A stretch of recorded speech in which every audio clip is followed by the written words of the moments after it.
All this talk of cleaning, constantly washing your hands, face masks, social distancing, it's really taking germophobia to the next level. So when does being careful about spreading or exposing yourself to germs become an obsession? Cue Dr. Jeff Gardier, who joins us every night during this COVID-19 shutdown to talk about our mental health. Doc, always great to see you. Great to see you, Bill, and good evening.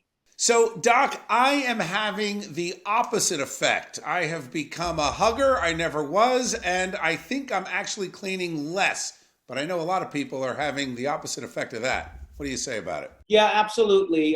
You're out of the norm a little bit on this one, simply because a lot of folks are really afraid of germs and viruses, especially during this time of COVID-19. And there's nothing wrong with that, because simply trying to avoid these sorts of germs, trying to avoid viruses is considered to be normal. And it's all right to be a bit of a germaphobe given what it is that we're going through right now.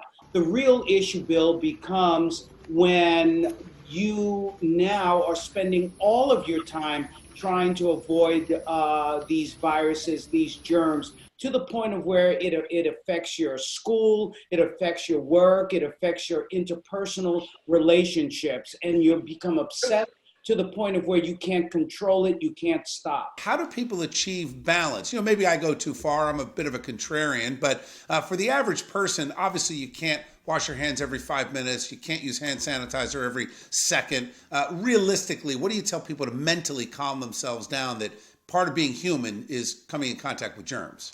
Bill, I really like what you're saying here, because back in the day, we used to talk about how do we get our kids used to germs. And that is actually the way that we treat it.